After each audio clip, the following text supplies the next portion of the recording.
Est-ce qu'il t'arrive de douter de toi? Est-ce que le fait de pas assez croire en toi t'empêche de réaliser des projets au quotidien et t'empêche d'aller atteindre tous tes rêves? Si c'est le cas, reste bien sur cette vidéo parce que je vais te partager 5 étapes pour construire une confiance en toi solide et durable. Parce que je suis passée par là, moi aussi, j'ai pas eu toujours une confiance en moi débordante, pourtant c'est le cas aujourd'hui, et très honnêtement ça m'a changé la vie. Donc j'ai envie de vous tendre la main et de vous permettre de changer votre vie à votre tour, afin de kiffer sa vie au maximum sans être bloqué par son propre cerveau. Hello à tous, c'est Alia et pour ceux qui ne me connaissent pas, je suis créatrice de contenu sur les réseaux sociaux, derrière le compte Périplessis, Périple et compagnie. Je partage mes aventures en voyage autour du monde et dans la réalisation de tous mes projets professionnels. Je pars très bientôt 3 mois toute seule en Asie, donc si ça t'intéresse, n'oublie pas de t'abonner à ma chaîne. Allez, on commence avec le sujet du jour. La base pour avoir confiance en soi, c'est de reconnaître et d'accepter sa valeur. Tu as une valeur qui est inestimable, juste tu t'en rends pas compte. Et peu importe les imperfections que tu as, ça ne réduit pas pour autant ta valeur. C'est pas parce que t'as 3 kilos en plus que t'es pas assez valeureuse. C'est pas parce que t'as pas un super job professionnel que t'as moins de valeur. C'est pas parce que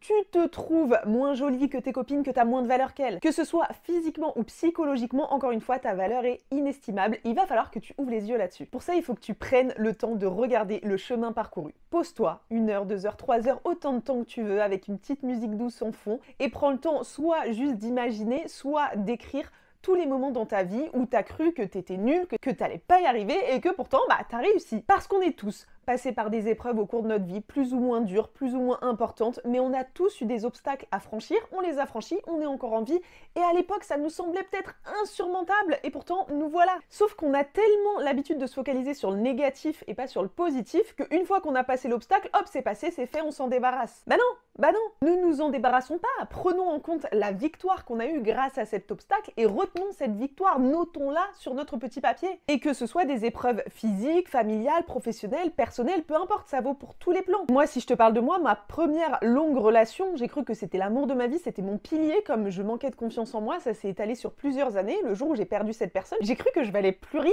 alors que c'est faux, c'est tellement faux. Ta valeur n'a rien à voir avec ta situation amoureuse. Physiquement, j'ai traversé une grosse épreuve à 18 ans, j'ai subi une lourde opération sur les genoux alors que je commençais à faire ma vie et mes études dans le sport. On m'a dit non, c'est pas possible, on va vous opérer, on va vous péter la jambe. C'est un peu ce qui s'est passé. J'ai fait des mois de centre de rééducation, je devais opérer la deuxième jambe. L'opération a pas eu un succès hors norme, plus j'ai eu des complications derrière l'opération. Et vraiment, j'avais l'impression qu'on m'avait brisé les rêves, que ça allait être insurmontable, etc. Et très vite, une fois que je me suis retrouvée au centre de rééducation, j'ai oublié mes croyances limitantes et je me suis dit, vas-y, c'est bon, t'y es et let's go, on va tout casser, on va se remettre sur pied et on va leur prouver qu'on est capable. Et je suis passée au-dessus de cette épreuve qui était hyper compliquée. Et pourtant, une fois que ça a fait partie du passé, hop, ouais c'est bon, c'est normal. Quand on me dit ah t'as eu quoi au genou parce que j'ai une grosse cicatrice, je suis là en mode bon j'ai été opérée. Non, j'ai pas été opérée.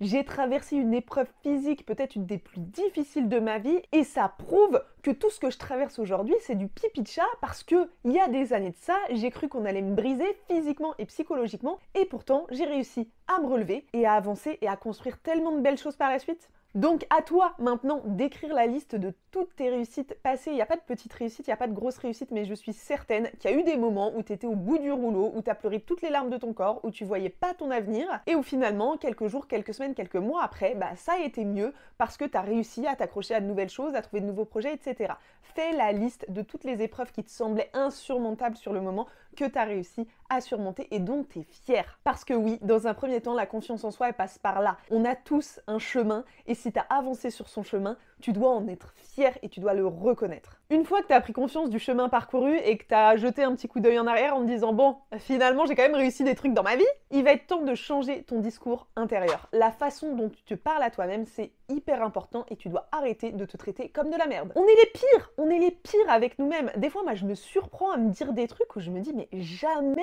je dirais ça à ma meilleure amie, jamais je me permettrais de lui parler comme ça parce que je l'aime et que je la respecte. Et bien c'est pareil avec toi-même. Quand tu as des pensées qui sont dures, qui sont négatives envers toi-même, considère-toi comme ta meilleure pote et défends-toi en fait. Arrête de te parler comme de la merde. Aime-toi et respecte-toi. Pour t'aider à faire ça, moi je sais que tous les matins, je remplis le 5 minutes journal, à ma façon, hein, des fois je le remplis en entier, des fois non, mais en gros j'écris 3 gratitudes, 3 choses pour lesquelles je suis reconnaissante et 3 affirmations positives.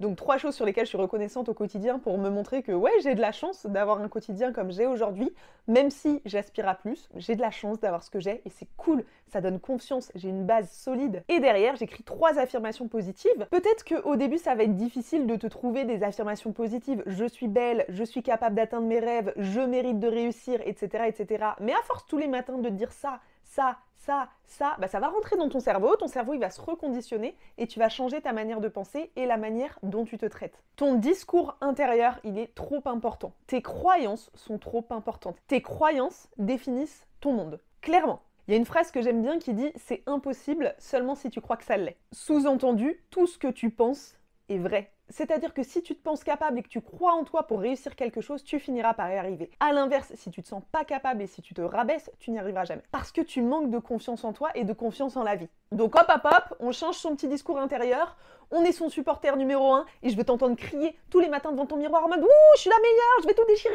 J'exagère à peine. Une fois qu'on a un petit peu changé notre manière de penser, qu'on sait qu'on est capable de réaliser des choses incroyables, qu'on a conscience en ses capacités et que notre passé nous l'a prouvé parce qu'on a déjà surmonté plein d'épreuves, et bien il est temps de sortir de notre zone de confort. Et ouais, ça fait peur. Ah là là, ça fait peur de sortir de son petit quotidien, de sa petite routine, mais c'est pourtant ça qui va te permettre de tout déchirer. Va là où ça fait peur. Si ça fait peur, c'est justement qu'il y a quelque chose à aller chercher qui va te faire évoluer, qui va te faire grandir, qui va te faire apprendre. Même si c'est des petits défis au quotidien, peu importe, trouve des choses qui vont te permettre de te dépasser et d'aller chercher de nouvelles compétences, de nouvelles connaissances, de nouvelles croyances s'il faut. Parce que si ça, c'est ta zone de confort actuelle, plus tu vas en sortir et prendre l'habitude d'en sortir, plus ta zone de confort va s'élargir et donc plus tu vas être à l'aise dans de nombreuses situations.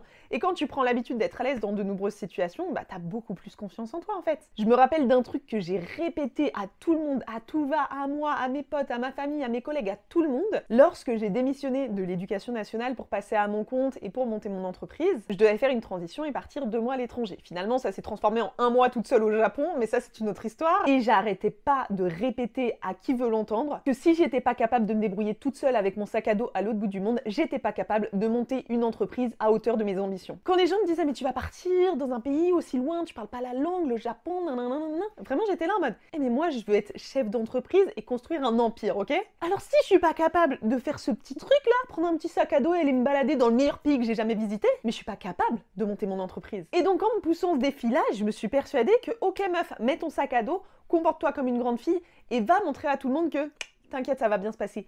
Et spoiler, ça s'est bien passé. Autre chose qui peut te permettre de sortir de ta zone de confort et qui va t'apprendre à oser te dépasser, oser aller chercher plus loin, oser évoluer, oser continuer même quand c'est difficile, c'est le sport. Pour ceux qui ne le savent pas, moi j'ai un parcours sportif, j'ai fait mes études dans le sport, j'ai été professeur de PS en collège, puis à l'université.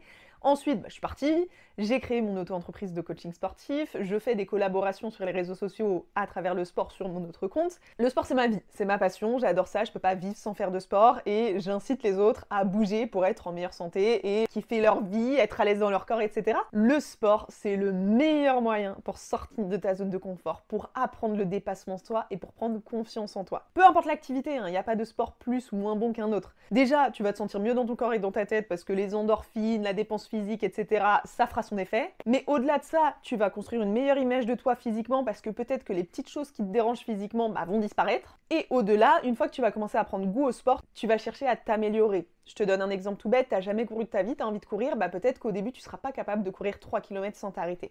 Et c'est pas grave, va courir 3 km, tu t'es donné 3 km, tu cours 3 km, mais dès que t'arrives plus à courir, tu marches un petit peu. Tac, tac, tac, tac, tu marches. Et dès que tu le sens, hop, tu te remets à courir. Et ensuite tu marches un petit peu. Et tu enregistres tes performances. Et 3-4 jours après, tu retournes courir. Et quand tu retournes courir, tu essayes de courir un peu plus. Ou en tout cas, de faire le 3 km avec quelques secondes de moins. Ce qui fait que déjà, tu te pousses à sortir de ta zone de confort, mais en plus, tu te pousses à évoluer, à aller dans une nouvelle direction, à améliorer tes performances. Et en fait, ne serait-ce que ça te fait prendre confiance en toi. C'est un truc de malade, le sport. Tout le monde devrait faire du sport. Si tu fais pas de sport, inscris-toi au sport. Si tu sais pas par où commencer, envoie-moi un message, on va faire des coachings. Et quand tu sors justement de ta zone de confort, parfois tu vas échouer. Et oui, l'échec, ça fait partie du jeu, et si tu n'as pas envie d'échouer, il faut pas jouer. Sauf que si t'es là, c'est que t'as décidé de jouer au jeu de la vie, donc tu vas jouer et tu vas accepter les règles. Et les règles, c'est qu'on peut pas gagner à tous les coups. Est-ce que pour autant ça veut dire qu'on va abandonner? Non. Il y en a beaucoup qui voient un peu la vie comme un jeu, j'essaie de le voir un peu comme un jeu, mais plus ça passe, plus je le vois un petit peu comme un match, puisque vous avez compris, je suis sportive. Et moi j'ai fait du volley à bon niveau quand j'étais plus jeune, je participais au championnat de France scolaire, etc. Et j'avais un de mes profs qui me disait un truc très vrai, quand tout le monde était là, oui l'important c'est de participer, nous il nous regardait en mode non, l'important c'est pas de participer, c'est de gagner. Et je suis entièrement d'accord avec ça. Moi ça me drive au quotidien, l'important c'est de gagner. Mais, et je rajoute un mais, l'important c'est de gagner, mais c'est pas grave si tu perds. C'est-à-dire que l'important quand tu te lances dans un truc, c'est de te lancer sérieusement. Que ce soit un projet professionnel, un projet personnel, un voyage, n'importe quoi qui te sort de ta zone de confort, tu dois t'y lancer vraiment avec pour l'objectif d'atteindre le but attendu. Et donc, t'y mets ton cœur, t'y mets de la passion, t'y vas à fond, tu te donnes les moyens, tu vois, tu te donnes vraiment les moyens. Parce que si t'es venu juste pour participer, t'y vas à moitié, tu fais pas trop le taf, et puis c'est pas grave. Non, non, non, non, non, t'y vas vraiment, le but c'est de gagner, le but c'est d'atteindre l'objectif. En revanche, comme tu donnes du cœur, de la passion, etc., et qu'on peut pas tout atteindre du jour au lendemain dans un premier coup, t'arrives pas à atteindre du premier coup l'objectif, donc t'échoues, tu rates. Mince, c'est pas grave. C'est pas grave puisque qui a été dans l'intention de gagner. Donc tu as fourni les meilleurs efforts pour atteindre ton objectif. Tu l'as pas atteint. Ok, très bien. Pourquoi ? Et là, tu regardes quelles ont été peut-être tes erreurs, qu'est-ce que tu as bien fait, qu'est-ce que tu as mal fait, qu'est-ce que tu peux mieux faire pour la prochaine fois, et ainsi de suite, et ainsi de suite, et ainsi de suite. La vie, c'est un jeu long terme. Hein. Crois pas que tout va te tomber dessus en mode wouhouhou, tout est beau, tout est rose, je suis riche, je suis belle, je suis en bonne santé, je machin. Je te le souhaite. Mais ça tombe pas du ciel. C'est du travail, c'est de l'investissement, c'est de l'énergie. Donc, quand tu veux te lancer dans quelque chose, vas-y à fond, vas-y pour gagner, mais c'est pas grave si tu perds, à condition que tu te sois donné les moyens d'atteindre l'objectif. Et ensuite, tu réajustes, tu fais mieux que la fois d'avant. Et petit à petit, comme ça, tu vas voir que finalement les échecs font partie du jeu, c'est pas parce que t'échoues une fois que tu vas pas réussir la fois d'après. Et ça forge aussi ton mental de te dire, ok, j'ai échoué, ça ne descend en rien ma valeur. Ça ne veut pas dire que j'ai moins de valeur parce que j'ai raté. Au contraire, j'ai raté, j'ai appris, j'ai recommencé, j'ai grave de la valeur. Parce que je m'arrête pas à un échec. Bravo, félicitations. Si on s'arrêtait aux échecs, on n'irait nulle part. Regardez l'exemple de cette chaîne YouTube. Je vous poste en ce moment depuis presque 3, 4, 5 mois, je sais pas, depuis septembre, octobre, je vous poste 2 vidéos par semaine sur cette chaîne YouTube. Parce que je me suis dit, cette année et en 2025, je veux miser sur YouTube, je veux miser sur la création de contenu, je veux miser sur moi. Donc je me suis engagée à sortir 2 vidéos par semaine et il y aura 2 vidéos par semaine qui sortiront quoi qu'il en coûte. C'est comme ça, même si un jour j'ai pas d'idée, je prendrai ma caméra, je vous raconterai que j'ai pas d'idée et que j'en ai marre. Si je dois pleurer devant la caméra, je pleurerai devant la caméra, j'en ai rien à faire, j'irai au bout. Eh bien, je vous laisse regarder les vues sur mes vidéos, je vous laisse regarder mon nombre d'abonnés. C'est pas incroyable, c'est pas exceptionnel. Pourtant, je me donne du mal, j'y mets du cœur, j'y mets de l'énergie et je suis pas rémunérée. J'arrive pas pour l'instant à rentrer dans le programme créateur. Et je pourrais me dire, bon ça sert à rien, regarde mes vidéos, là, ces derniers temps, j'ai fait une 30aine de vidéos et j'ai pas les résultats escomptés, je fais pas des centaines de milliers de vues sous mes vidéos et du coup, je gagne pas d'argent avec YouTube. Alors que j'ai pour objectif de devenir créatrice de contenu à temps plein et donc de vivre de mes créations de contenu, de mes collaborations avec des marques à travers le monde. Et pourtant, aujourd'hui, ça paye pas. Donc qu'est-ce que je fais? J'arrête, je perds confiance en moi et je me dis que ça vaut pas le coup. Ou alors je vais regarder mes statistiques et je vois que depuis 3 mois, mes statistiques ne font qu'augmenter. Qu'on a passé les 2000 abonnés et les 3000 heures presque de vues, qu'il ne manque plus que 1000 heures pour rentrer dans le programme créateur. Mais le plus gros du travail, il est déjà fait en fait. Maintenant, il suffit juste de continuer parce que ça va payer. Je le sais, j'en suis persuadée et j'ai confiance. Je sais que tout ce que je fais a de la valeur, donc que ça perce aujourd'hui ou pas, c'est pas grave. Ça marchera. Quand est-ce que ça marchera? Aucune idée. Mais ça marchera, je le sais. Et on ressortira cette vidéo quand je ferai 1 million de vues sous une de mes vidéos YouTube. Parce qu'aujourd'hui, on en est loin, mais on va y arriver. Je vais y arriver parce que j'ai confiance en moi et que je me donnerai les moyens de réussir parce que je joue pour gagner, même si aujourd'hui, je ne gagne pas. Adopter cette mentalité au quotidien, ça demande vraiment une certaine rigueur au niveau de l'esprit, de l'énergie physique, mais aussi beaucoup d'énergie psychologique. Parce qu'il faut tenir, il faut pas lâcher, surtout quand il y a des personnes autour de toi qui ont des énergies négatives, qui croient pas en ce que tu fais. Des fois, ça peut te faire un petit peu perdre l'équilibre parce que tu es entouré de personnes qui comprennent pas ce que tu fais ou qui en tout cas n'ont pas confiance en elles et comme elles n'ont pas confiance en elles, pensent que c'est impossible et que tu n'y arriveras pas. Ça, c'est le plus dur. Moi, j'ai un entourage qui n'a jamais compris ce que je faisais, qui n'a jamais soutenu mes choix. Voilà, qu'on se le dise. Aujourd'hui, ça a commencé à évoluer, mais c'est encore difficile. À chaque fois que je dis « Ah là là, j'ai sorti une nouvelle vidéo, machin et tout », souvent les retours que j'ai, c'est « Ouais, mais ça te rapporte rien ». Ouais, super. c'est des personnes qui ne vont pas regarder mes vidéos, qui ne likent pas ce que je fais. Tu vois, pour moi, l'entourage, il est hyper important, il devrait soutenir. Si c'est pas le cas, eh bien, trouve d'autres personnes pour te soutenir. Trouve d'autres personnes pour t'encourager. Tu dois être ton supporter numéro 1, mais nous sommes des humains, nous ne sommes pas des machines, donc on a tous des baisses de motivation et de morale. Donc entoure-toi de personnes qui te soutiennent quoi qu'il arrive. Moi j'ai la chance d'avoir une amie exceptionnelle, ma meilleure amie qui est comme ma sœur, c'est un truc de fou, qui quoi qu'il arrive dans ma vie, que ce soit personnel, professionnel, sportif, physique, machin et tout, elle soutient tous mes choix et à chaque fois, limite elle m'encourage, elle sort les pompons en mode wouh, tu vas y arriver, allez go go go, moi je crois en toi et tout. C'est la première qui a acheté mon e-book, c'est la première qui est là pour m'accompagner, m'encourager et qui sera toujours là. Alors j'essaye de pas lui demander de m'encourager au quotidien parce que je crois en moi et c'est à moi de faire le job, mais comme on l'a dit, nous sommes des humains et quand on a un coup de mou et qu'on le partage, ça fait du bien d'avoir quelqu'un derrière qui soutient, qui t'encourage et qui te tend la main en mode hé, t'inquiète, je suis là, appuie-toi sur moi 5 minutes, reprends ton souffle et repars. C'est un petit peu comme la course tout à l'heure, tu vois, on est en train de courir, on est en train de courir, on est en train de courir, puis à un moment donné on est épuisé, on a besoin de marcher un petit peu.